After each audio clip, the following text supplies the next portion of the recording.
Welcome back. The Victim Support Fund is working with the state government to address the ravage and the damage done to the area by the insurgency. But before we continue in those stories, let's remind you that all our top stories can be found on our website, and that's channelstv.com, and on youtube.com/channelsweb. Do visit m.channelstv.com to see us live on your mobile device. You can also download the Channels TV app for Android, iOS, and Windows phones from their respective stores. Besides the news and updates, the Channels TV app affords you an opportunity to share those pictures, videos, or news of happenings around you. Just install it, tap, and swipe to reveal the eyewitness menu and follow the instructions. The Victim Support Fund, under the leadership of the retired General Theophilus Danjuma, has been inspecting public structures and facilities destroyed by Boko Haram in Adamawa State as it joins in rebuilding the Northeast.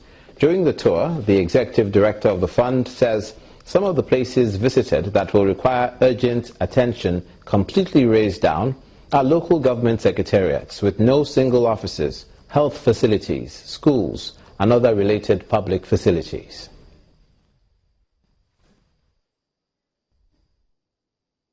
We have seen the level of destruction. It's enormous. Like we keep saying, no single agency by itself can do all that is required. And from what we have seen, it's impossible for Victim Support Fund by itself to do all the reconstruction. We are going to go working closely with the state government, with the member of the House, and any other technical expertise that we can garner to determine precisely what will be required for the reconstruction of some of the places that we have seen, and within our financial limitations, which is small, we will try to see how much we can do. This visit will bring a lot of relief, even psychologically, to my people. The first step that has been taken to rehabilitate public infrastructure, I think, is welcome, because you need to have life before you talk of wounds. I want to seize this opportunity to appeal to our people. The fact that we are hurt, we are pained, the fact that we have lost everything, let us still have confidence in the government.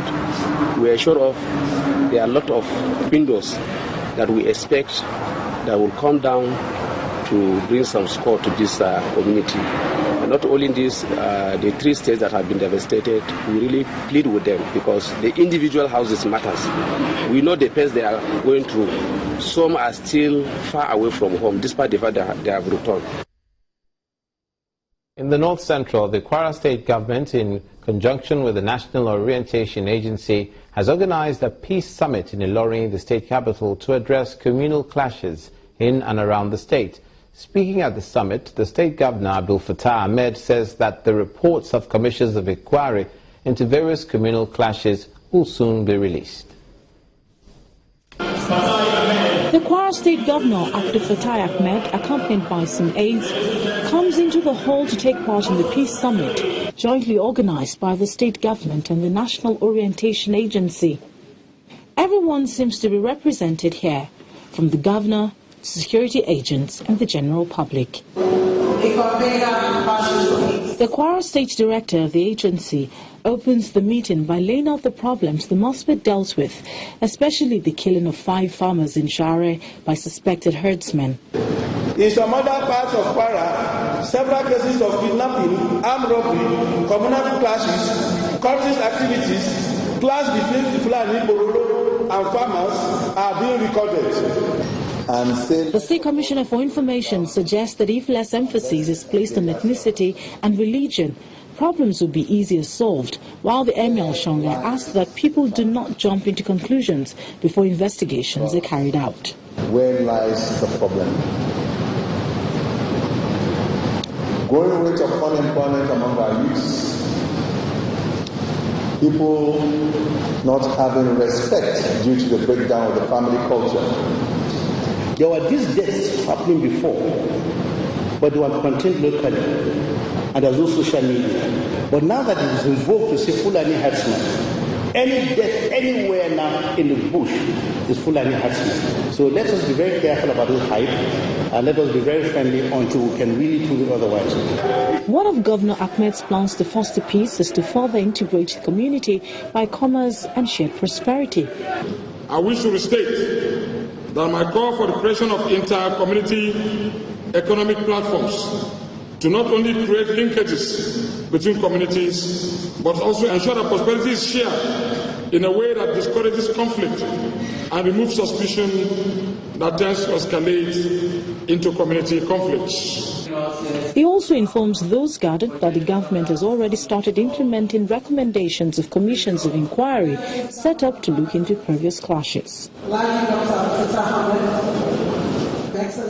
As part of efforts to curb smuggling activities and increase the nation's revenue drive, the Nigeria Customs Service has reviewed the trade facilitation agreement between Nigeria and neighbors Benin Republic. The agreement has been in use since June 2005 and was reviewed to remove some challenges in the operations. Although heads of customs in both countries agree on the new course, they say sanctions await any country that deviates from the terms of the agreement. Seme, one of the towns on the border of Nigeria and the Republic of Benin, leading into the city of Lagos. Going by records, it's one of the highest revenue generating points for the Nigeria Customs, apart from the seaports. This joint session of officers of the Nigerian Customs Service and their Beninois counterparts is aimed at reviewing the implementation of the joint agreement signed in July 2015 on how best to block revenue leakages and facilitate trade across the border. Take a look at what we have proposed and make an input. And we'll be going around to meet with you at the zonal level, so that we can get your input and put it into the law. So that at the end of the day, we will have a law that each and every one of us will call its own law. Nous avons des défis de sécurité, on l'a dit tout à l'heure. We have security challenges, and we know we have challenges of mobilization.